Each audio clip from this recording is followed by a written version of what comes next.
इस कार्यक्रम के पुण्यार्चक हैं वंडर सीमेंट। फर्क नजर आएगा। ओम नमः सिद्धेभ्यः। ओम नमः सिद्धेभ्यः। नमः श्री वर्धमानाय निर्धूत कलिलात्मने सालोकानां त्रिलोकानां यद विद्या दर्पणायते। अहिंसा परमो धर्म की महावीर भगवान की प्रातः स्मरणीय परम पूजाचार्य गुरुवर श्री विद्यासागर जी मुनि महाराज की जय।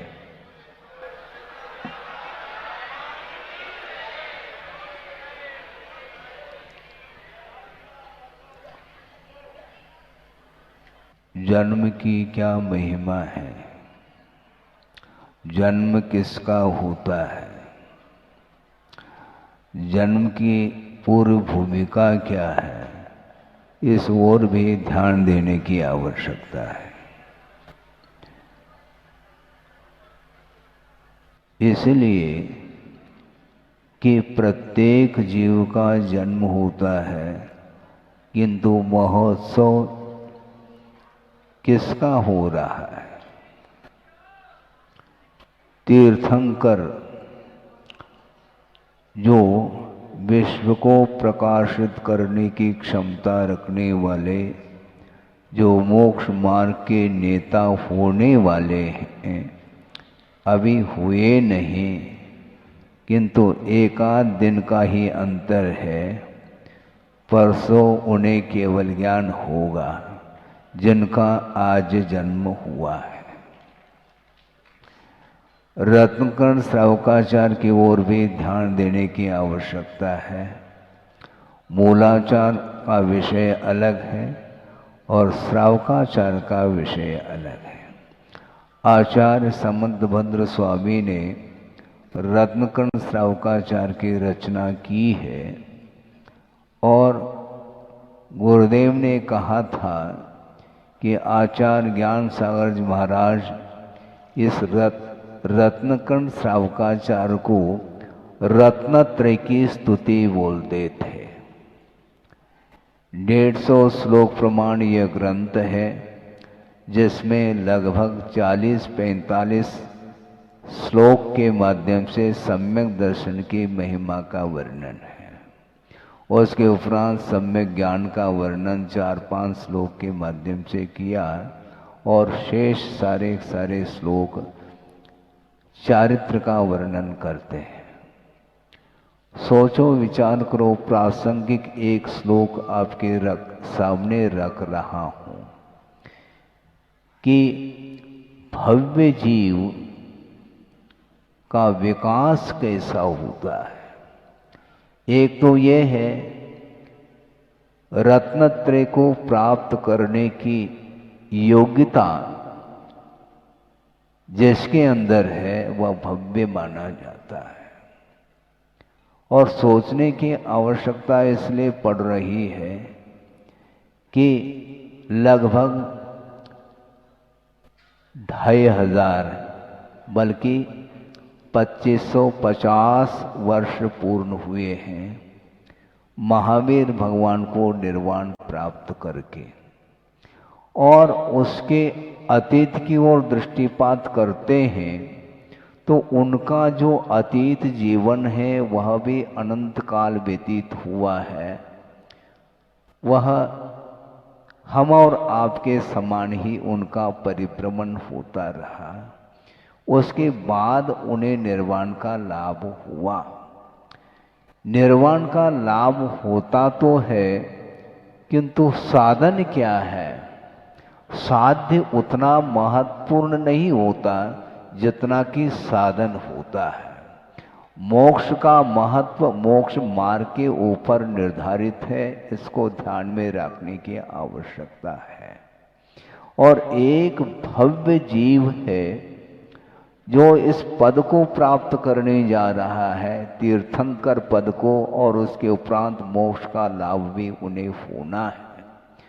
तो वह कारिका आपके सामने रखी जा रही है कि सम्यक दर्शन की क्या महिमा है।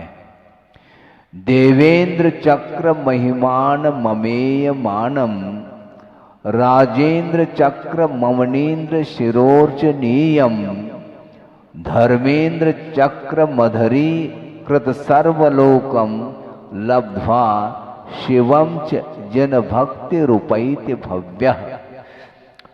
कौन सा वह भव्य जीव है? जन भक्ति, जिनेन्द्र भगवान की आराधना करने वाला, भक्ति करने वाला जो भव्य जीव होता है, निकट भव्य, वह इन पदों को प्राप्त करता है। देवेंद्र चक्र महिमानम अमेय मानम, जिसकी महिमा सीमित नहीं है। देवेंद्र चक्र महिमानम, देवों में, देवों का जो समूह है उसमें वह प्रमुख है। उसकी महिमा जो असीम महिमा है उसको उपलब्ध कर लिया है। कौन उपलब्ध करने वाला? कौन? जन भक्ति, जिनेन्द्र भगवान की भक्ति करने वाले की यह भव्य जीव की यह परिणति है। सारे सारे भव्य हो सकते हैं, अभव्य होंगे, किंतु समस्त भव्य जीवों में जिनेन्द्र भगवान की जो भक्ति करने वाला जो व्यक्ति है वह इस प्रकार के विशिष्ट पदों को प्राप्त करता है। देव पर्याय को प्राप्त करना अलग विषय, किंतु देवों में जो प्रमुख पद होता है, इंद्र पद होता है, सौधर्म इंद्र है अथवा अहमिंद्र है, ये सारे सारे पद माने जाते हैं, उच्चतम पद माने जाते हैं। उच्चतम पद को प्राप्त करने के लिए योग्यता की भी बड़ी आवश्यकता है।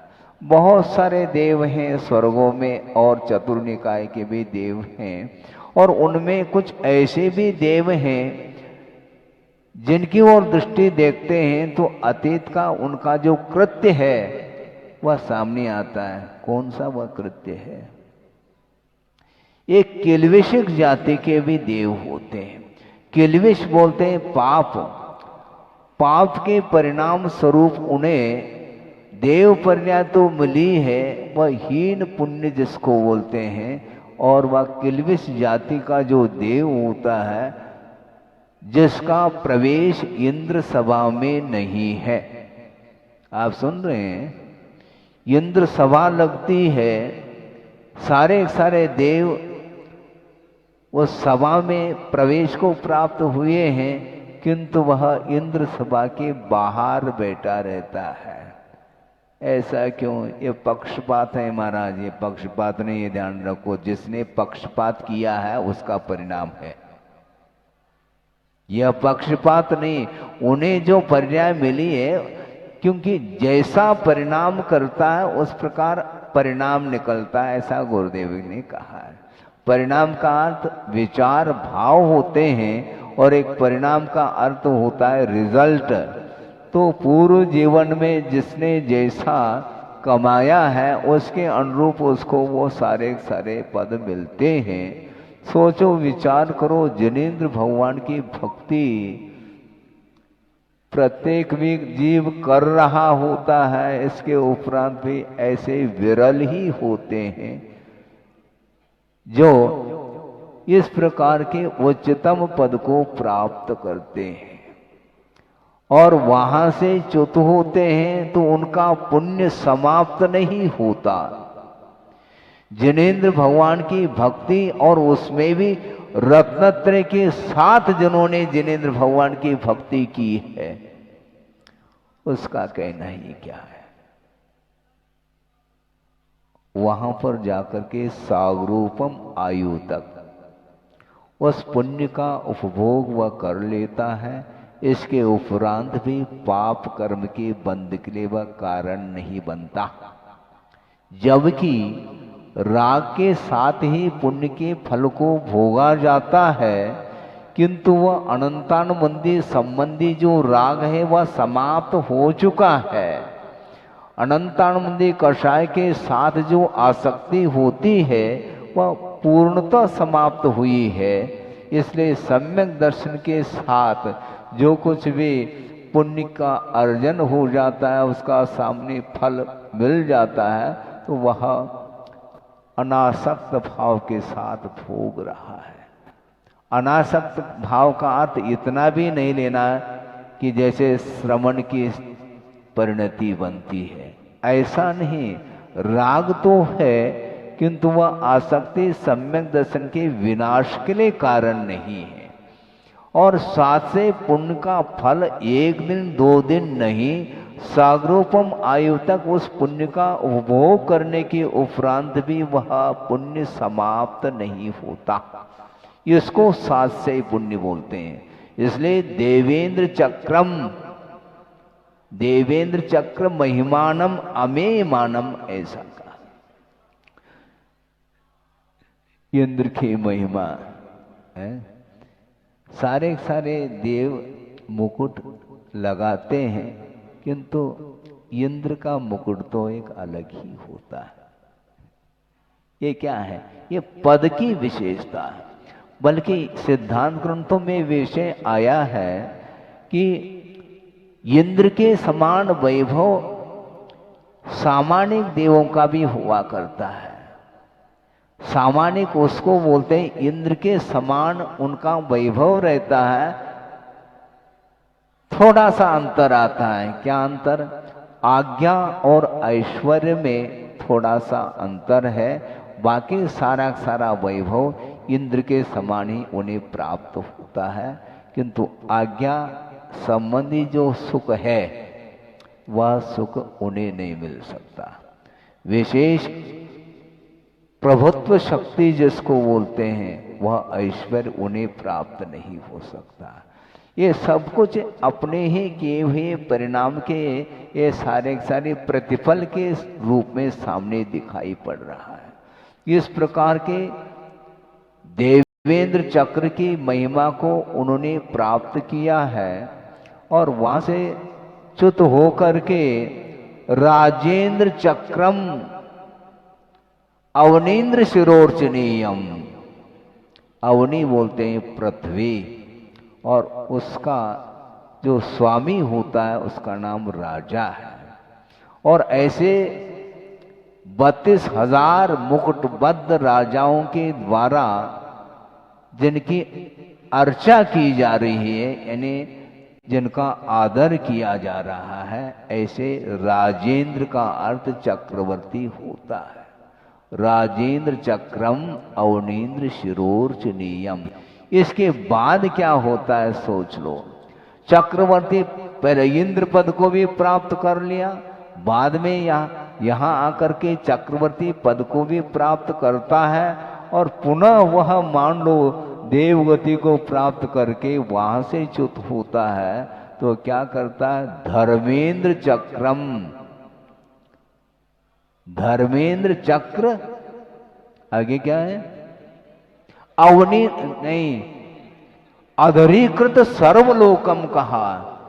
पूरे 3 लोक को ही उन्होंने सेवक बनाया है।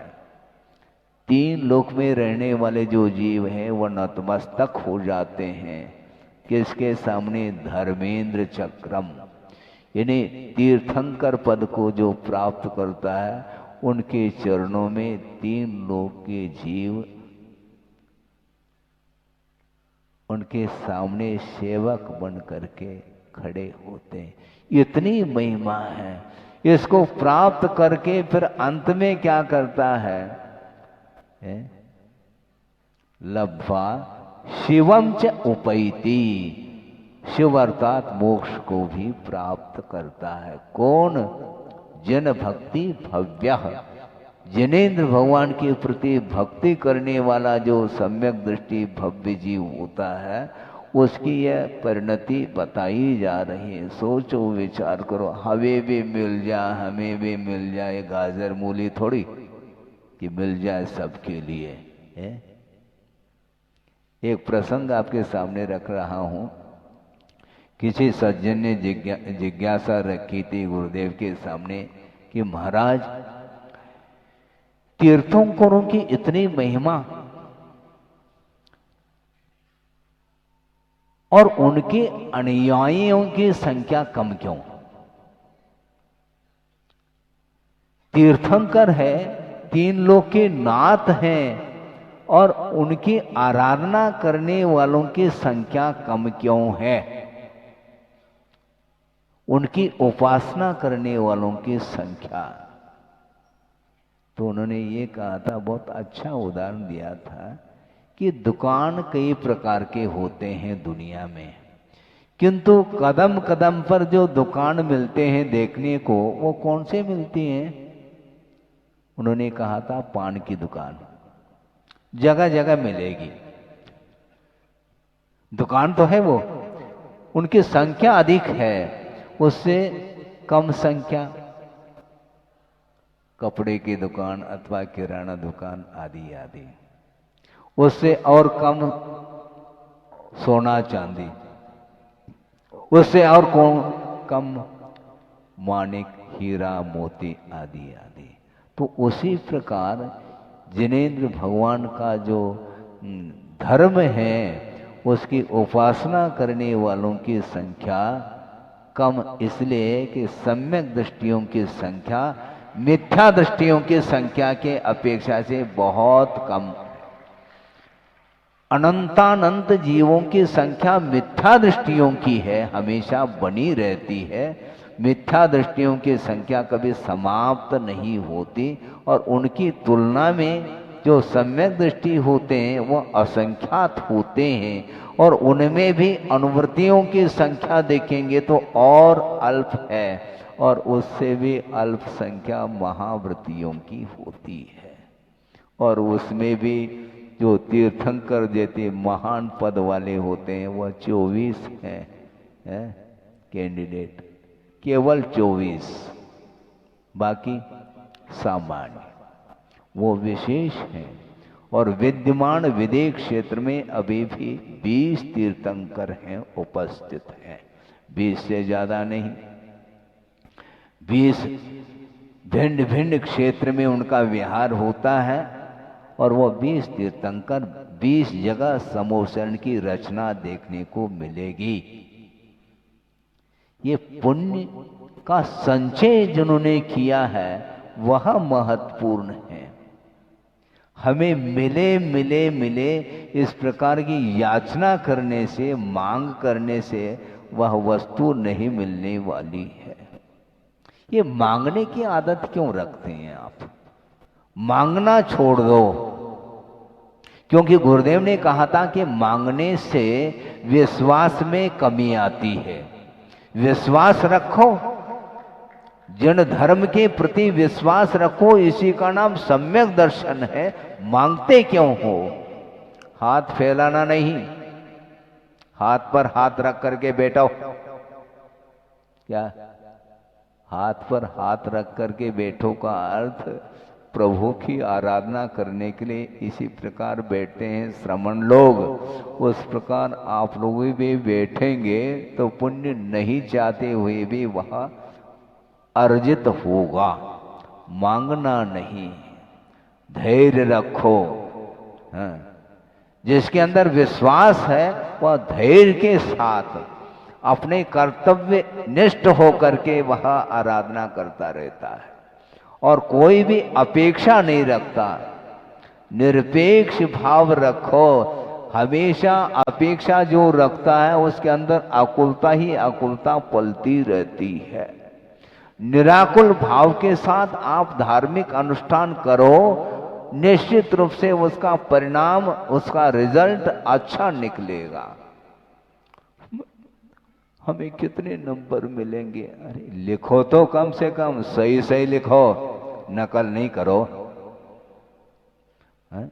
नकल करने के लिए भी अकल की आवश्यकता है। जल्दबाजी में नकल कर दी तो ओम शांति, वहां पर कुछ नहीं मिलेगा।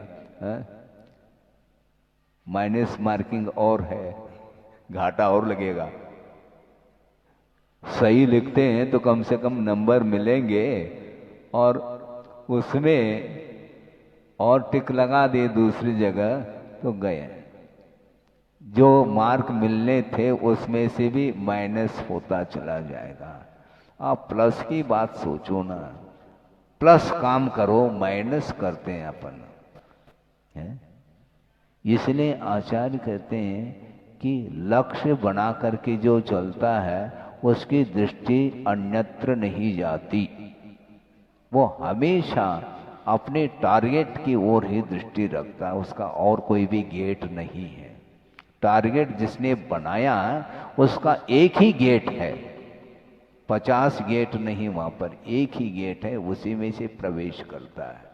तो मोक्ष प्राप्त करने वाला जो भव्य जीव होता है उसकी दृष्टि अन्यत्र नहीं जाती, केवल एक ही लक्ष्य है, मुझे शुद्ध परमात्म तत्व को प्राप्त करना है। और उसको प्राप्त करने के लिए पुण्यार्जन की आवश्यकता पड़ती है। और मोक्ष मार्ग में पुण्य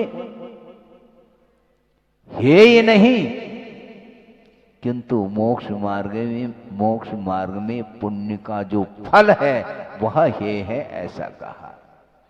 क्योंकि पुण्य का फल जब सामने आता है तो रागी उसको राग के साथ उसका उपभोग करता है तो उसकी गाड़ी रिवर्स हो जाती है। फल नहीं, फल बाद में मिलेगा। मोक्ष फल प्राप्त, ये बोल रहे हैं और महाराज इसका क्या फल मिलेगा, और मोक्ष का फल मिलेगा ना, तुम बोल क्या रहे हो। पूजन में मोक्ष फल प्राप्त ये फलम कह रहा है, और महाराज इस पूजन का क्या फल मिलेगा, मोक्ष नहीं मिलेगा क्या। चढ़ा क्या रहे हैं फिर आप, श्रीफल चढ़ा रहे हो और मोक्ष की प्राप्ति के लिए चढ़ा रहे हैं, और फिर पूछ रहे हो इसका क्या फल मिलेगा। नहीं मिलेगा क्या, बल्कि जिस आराधना के माध्यम से मोक्ष प्राप्त हो सकता है उस आराधना के माध्यम से क्या स्वर्गीय संपदा नहीं मिलेगी, मिलेगी। क्यों नहीं मिलती, इसलिए तो कहा इन्होंने राजेंद्र पद को, चक्रवर्ती पद को, तीर्थंकर पद को, इस प्रकार उच्चतम पद को प्राप्त करके लास्ट में वह मोक्ष का भी भाजन बनता है। पुण्यार्जन करने की कला चाहिए। जो आकुलित होता है उसका पुण्य घट रहा है, उसका पुण्य घटता है, और संक्लेशता के साथ जो चलता उसके लिए पुण्य अब नसीब में नहीं। रो नहीं कहते हैं आचार्य, रोते क्यों हो, रोने से संक्लेश हाथ लगता है, और संक्लेश के माध्यम से साथ से पुण्य का अर्जन नहीं होगा। इसलिए हमें संक्लेश करना ही नहीं। मैं अपनी बात कर रहा हूं, संघ में प्रवेश हमें मिला तो हमें बड़ी प्रसन्नता और बहुत खुशी हो गई, और हमने सोचा अब हमें कुछ भी नहीं मांगना है, क्योंकि भेजा थोड़ी जा रहा है, मुझे बुलाया भी नहीं, ये बात अलग है, लेकिन हम आए हैं तो लौटाया नहीं है। अब सब कुछ मिलना है मुझे, समय पर मिलेगा, जस्ट वेट। हम प्रति एक दिन भी हमने उनके सामने जाकर के कोई क्या मांग नहीं रखी, क्योंकि समय पर वो देंगे, इसमें क्या दिक्कत है। जब एडमिशन हो चुका है तो वो देखेंगे पेपर कैसा लिखता है, क्या लिखता है, कितना नंबर लेता है, वो ये उनका विषय है। हमें तो पेपर लिखना है, सही से ही लिखेंगे तो निश्चित रूप से आगे गति होगी, प्रगति होगी। इसलिए न चुल्लक दीक्षा के लिए, न ऐलक दीक्षा के लिए, न मुनि दीक्षा के लिए बिफोर जा कर के उनके चरणों में हमने कोई प्रार्थना या विनय अनुनय किया हो, ऐसा नहीं। बिन मांगे बिना मांगे, यही तो देखते हैं। गुरु हमेशा शिष्य की परीक्षा करते हैं, वह कितना आज्ञाकारी है, क्या है, ये सारा सारा उनका विषय होता है। किसी दूसरे को दे रहे हैं, हाँ दे रहे हैं ना, क्या बात होगी, उनकी योग्यता होगी इसलिए उनके लिए दे रहे हैं, हमारी योग्यता होगी तब हमें भी देंगे। योग्योपादान योग्य न, सीधी सीधी बात है। योग्यता के अनुरूप फल मिलता ही चला जाता है। इसलिए आचार्य ये कहना चाह रहे हैं, पुण्यार्जन करने की कला सीख लो। पुण्य के फल को ग्रहण करने का भाव नहीं रखना। लेकिन संसारी प्राणी की जो वृत्ति है वो बिल्कुल ठीक विपरीत है। क्या है विपरीत? पुण्य से फलम इच्छन्ति, पुण्य का फल चाहता है। पुण्यम नेच्छन्ति मानवा, पुण्य करना नहीं चाहता। क्या कहा? संसारी प्राणी पुण्य का फल चाह रहा है, पुण्य करना नहीं चाहता। और फलम नेच्छन्ति पापस्य, पाप का फल नहीं चाहता, किंतु पापम कुर्वन्ति यत्नतः, वह निरंतर वह पाप करता ही चला जाता है और पाप के फल से बचना चाहता है। ये गलत बात है। आचरण विपरीत करो और उसका फल मुझे ना मिले, गलत बात है। ये नहीं हो सकता। पुण्य करिए बिना अपेक्षा के, तब तो आपको मिलने वाला, नहीं तो नहीं मिलने वाला है। सोचो, विचार करो। भगवान की माता पिता, ये जन्म कल्याणक है ना, जिनेंद्र भगवान के माता पिता, उनके लिए एक ही संतान। उन्होंने विवाह संबंध किया, उसके पीछे क्या रहस्य है, इसको खोलना चाह रहे हैं 2-5-10 मिनट के अंदर। आचार्य महाराज ने प्रवचन के दौरान ये बात स्पष्ट शब्दों में कहा। रामटे की बात है, दशलक्षण पर्व का वह प्रसंग और अंतिम जो उत्तम ब्रह्मचर्य दिन, उसी दिन उन्होंने प्रवचन में बहुत अच्छा प्रसंग दिया कि देखो भगवान के माता पिता, उन्होंने विवाह संबंध किया क्या नहीं किया? यदि नहीं करते तो माता पिता कैसे कहलाए? दोनों का संबंध हुआ, विवाह संबंध। उन्होंने ये कहा कि एकांत से ये विवाह का संबंध बंध के कारण नहीं। महाराज, आप विवाह का समर्थन करना चाहो क्या? आप राग का समर्थन करना चाहो क्या? राग का समर्थन नहीं कर रहा हूं, किंतु जो अनंत राग है उसका विच्छेद करना है। और इतना ही नहीं, एक ऐसे संतान की उत्पत्ति हो भगवान जो मोक्ष मार्ग के नेता बने,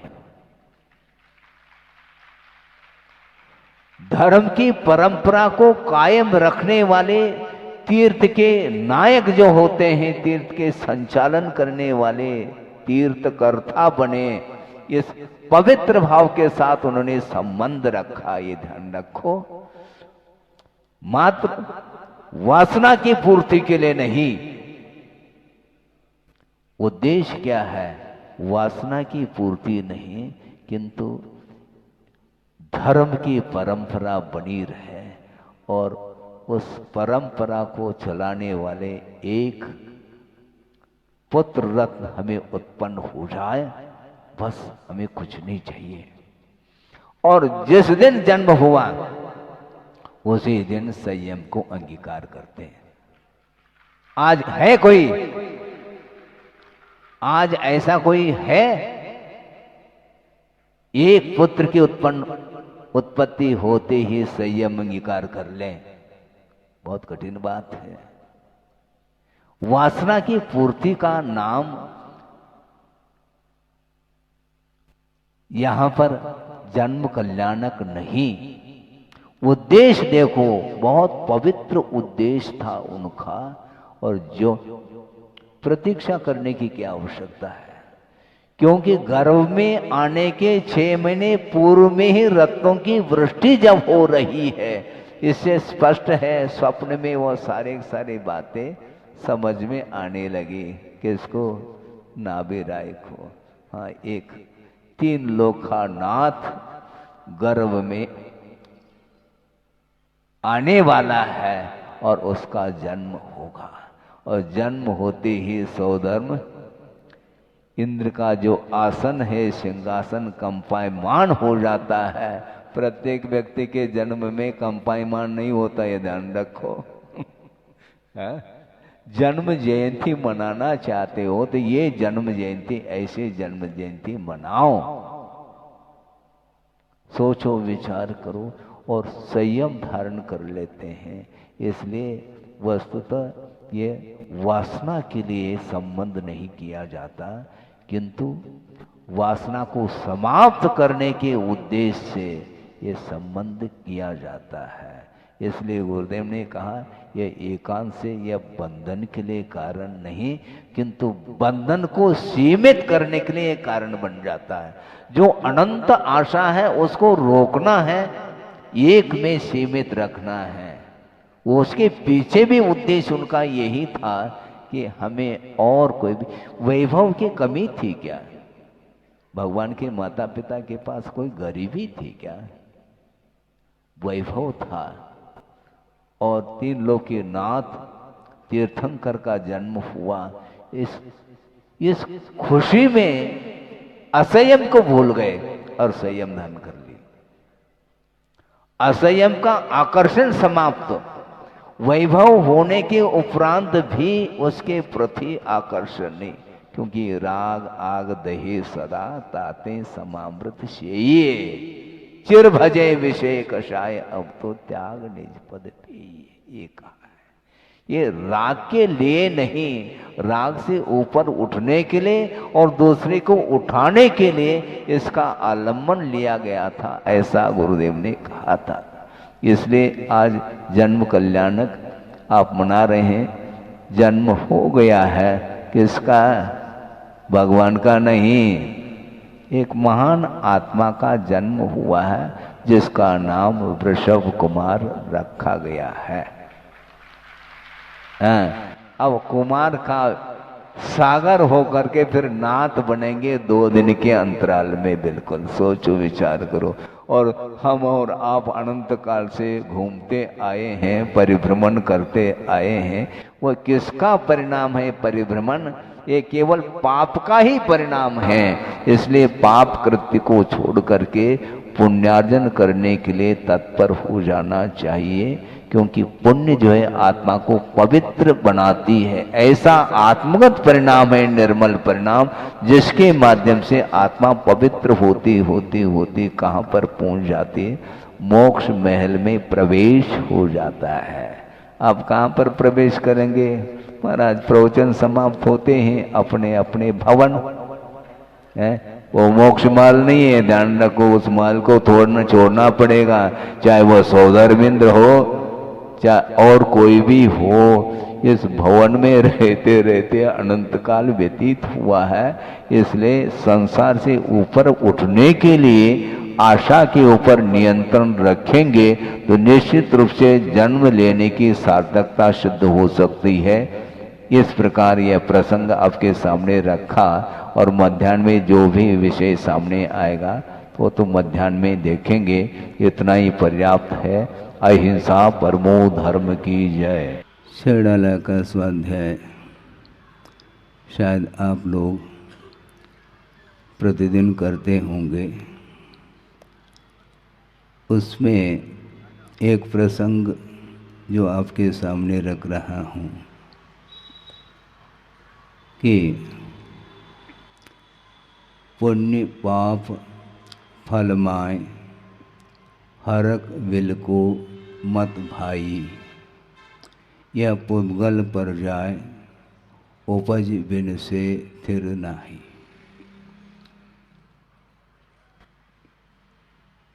ये पुद्गल का परिणमन है।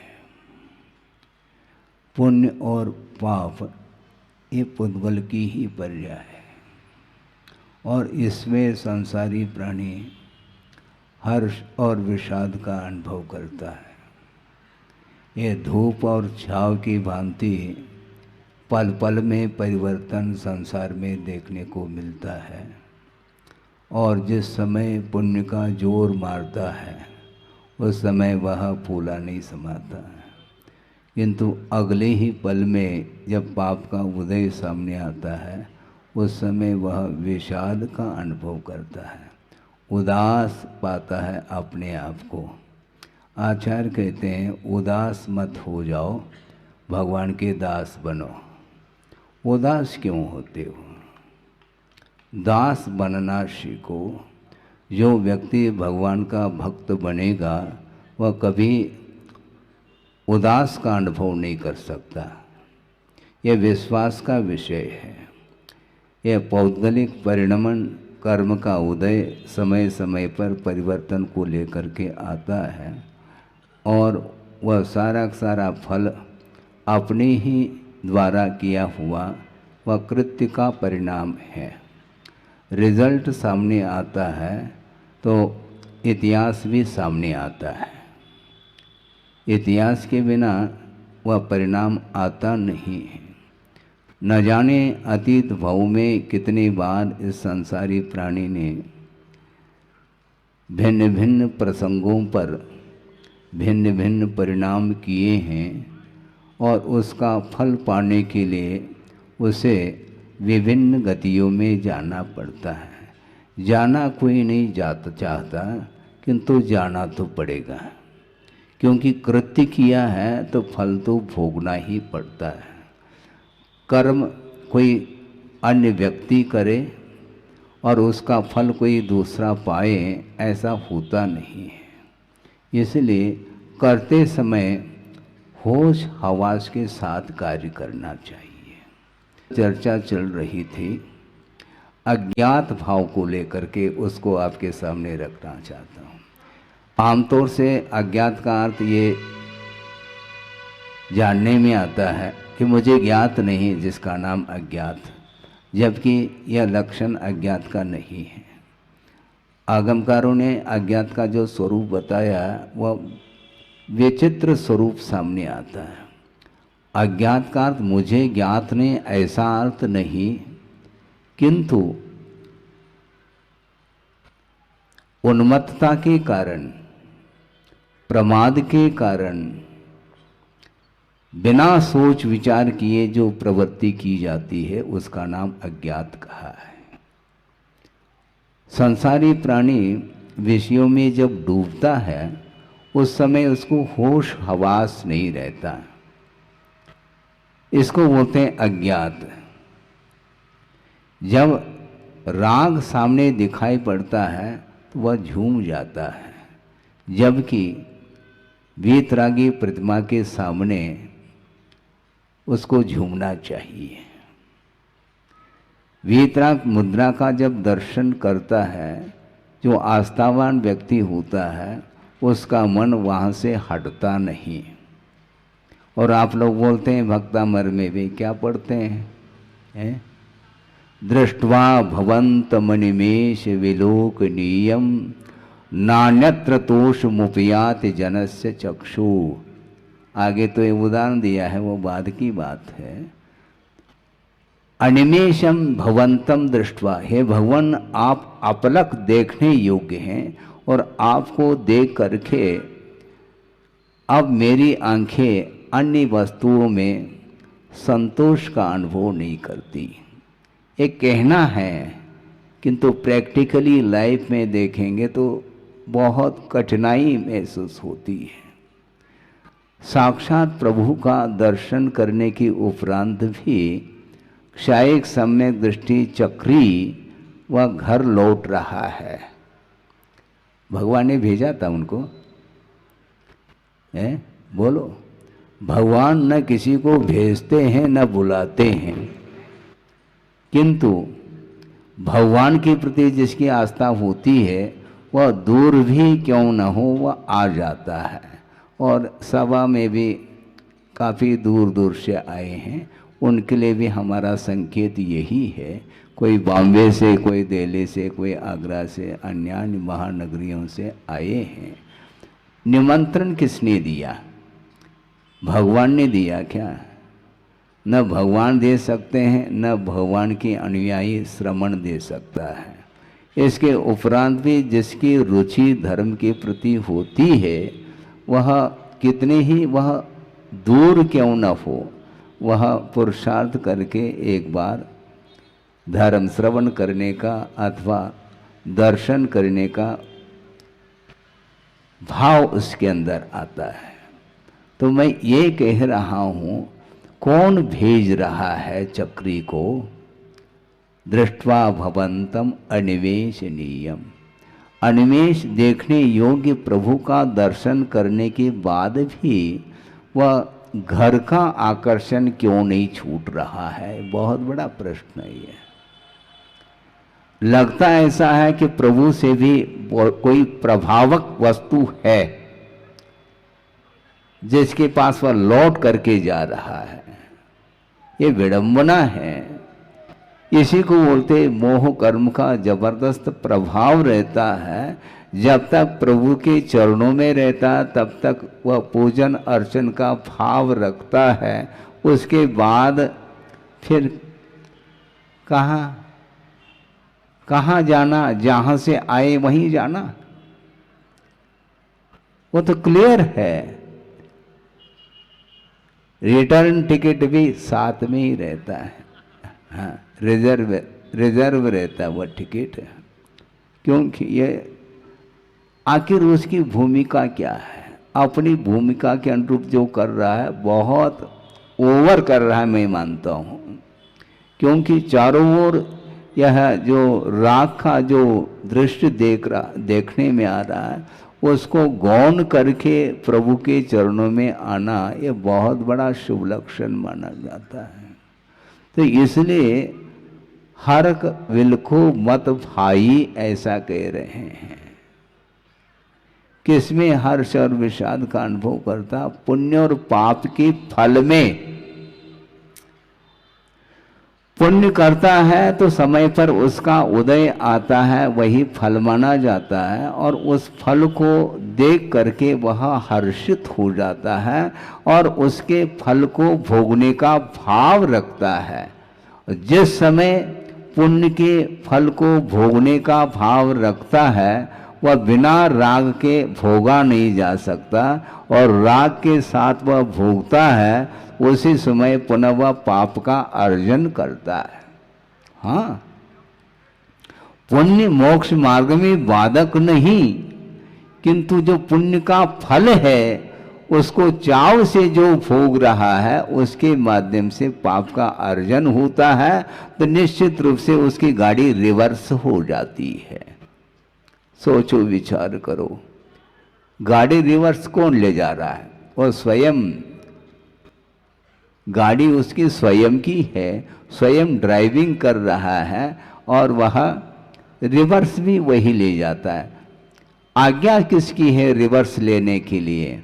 न भगवान की है, न और किसी की है, स्वयं की ही आज्ञा है। स्वयं की ही भाव हो जाते हैं लौटने का। लौटते क्यों हो? लौट करके पुनः उसी स्थान पर जाना जिस स्थान से आए हैं। तो वहाँ पर ऐसी कौन सी वस्तु है जो आकर्षक है, जो प्रभु से भी आकर्षक हो, ऐसा लगता है? यदि नहीं है तो लौट क्यों रहें आप? हैं? कब हो न निजगर आयो, ये पंक्ति तो बोलते हैं, किंतु निजगर अर्थात जहाँ से आए वहीं पर जाता है। ये वस्तुतः ये अनादिकालीन संस्कार मोहजन्य होने के कारण यह बार बार पुनरावृत्ति हो रही है। इस पुनरावृत्ति को रोकने के लिए ही धर्म का सहारा लिया जाता है।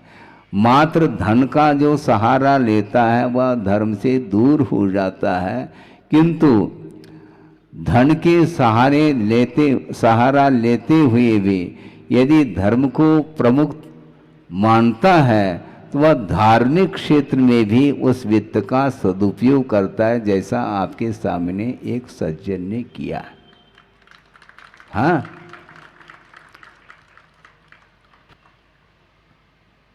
आगमकार ये कहना चाहते हैं, उस व्यक्ति की भी प्रशंसा करनी चाहिए जो धर्म का पक्ष लेकर के वह अर्जित जो पुण्य है, व्यर्थ है, उसका सदुपयोग करने के लिए खड़ा है, उसकी मुक्त कंठ से प्रशंसा कर लेनी चाहिए।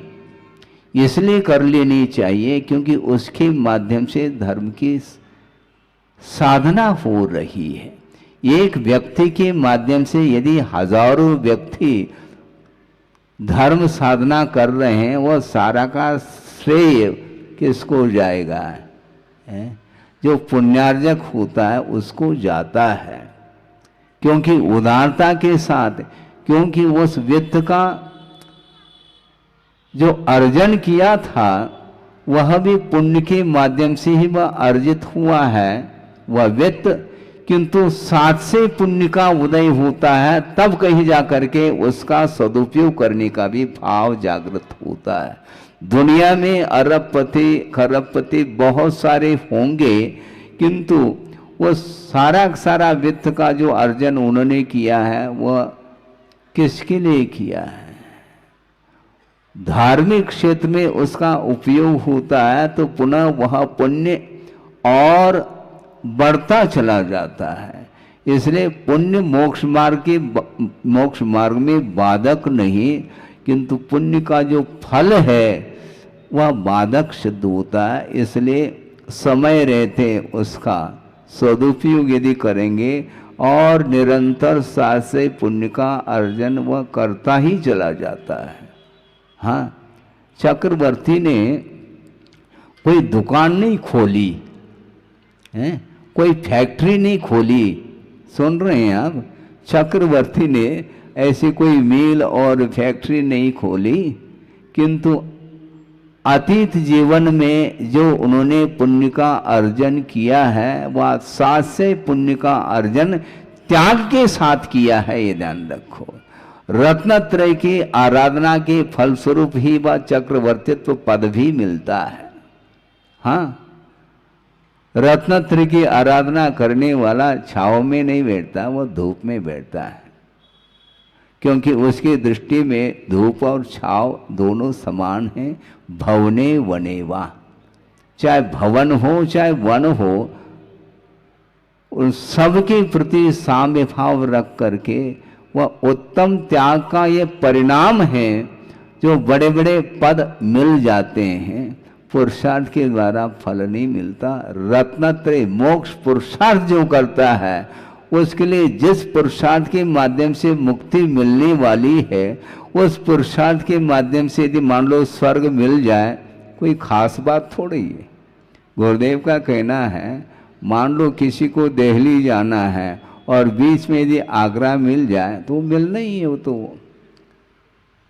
वो तो मिलना ही मिल। उद्देश्य आगरा जाने का थोड़ी ही है, दिल्ली जाने का उद्देश्य है। उसी प्रकार मोक्ष पुरुषार्थ करने वाले का जो लक्ष्य है कि वह केवल बंधन से मुक्त होना, उसका टारगेट है और कोई गेट नहीं उसका। यही टारगेट, यही लक्ष्य बांध करके चलता है और ध्रुव लक्ष्य तक पहुंचते तक वह इधर उधर नहीं देखता। एक ही रास्ता है और मोक्ष मार्ग भी अनेक नहीं हुआ करते, एक ही होता है। दिल्ली का रास्ता अलग है, बॉम्बे का अलग है, कलकत्ता का अलग, सब रास्ते अलग अलग है। कॉलोनी बहुत सारे हैं, महानगरी बहुत सारे हैं, किंतु मार्ग जो है ना मोक्ष का एक ही है। इसलिए लौटना नहीं। मान लो लौट जाओ तो भी वापिस, क्योंकि एक बार प्रभु का दर्शन कर लेता है तो लौटने के बाद भी वह पुनः पुनः आता है, क्योंकि उसके धार्मिक संस्कार प्रगाढ़ होते चले जाते हैं। तो इतनी प्रगाढ़ता आ जाती तो वह फिर बाद में लौटने का भाव भी नहीं करता। इसलिए हर्ष और विषाद का जो भी अनुभव हो रहा है वह केवल पौद्गल की पर्याय को लेकर के है। पौद्गलिक परिणति, गुरुदेव ने ये कहा था, सर्वम इदम पौद्गलिकम। जो कुछ भी देखने में आ रहा है वह पौद्गलिक परिणति है, जड़ की परिणति है। और जड़ की परिणति को देखते हुए संसारी प्राणी जड़ हो रहा है। चेतन होकर के भी जड़ से प्रभावित होना ये ठीक नहीं, जबकि चेतन से जड़ प्रभावित नहीं होता। जड़ कभी भी ये नहीं कहता मुझे देखो, जड़ ये नहीं कहता कि मुझे सूंघो, मुझे सुनो, मुझे चखो। कौन चख रहा है? चखने की भावना किसके अंदर हो रही है, देखने की भावना किसके अंदर हो रही है, सुनने की भावना किसके अंदर हो। जो चैतन्य तत्व है उसी के भीतर ये परिणाम होते हैं। इसलिए पापमय परिणाम और पुण्यमय परिणाम का यदि कोई आधार है तो वह जीव ही है।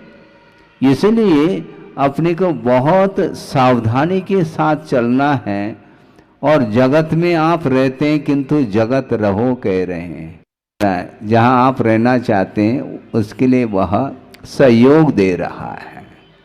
हाँ, कठिन बहुत काम है। इसलिए अब सोचो विचारो, कहाँ तो अवधि ज्ञानी है, कहाँ क्षायिक सम्यक दृष्टि है।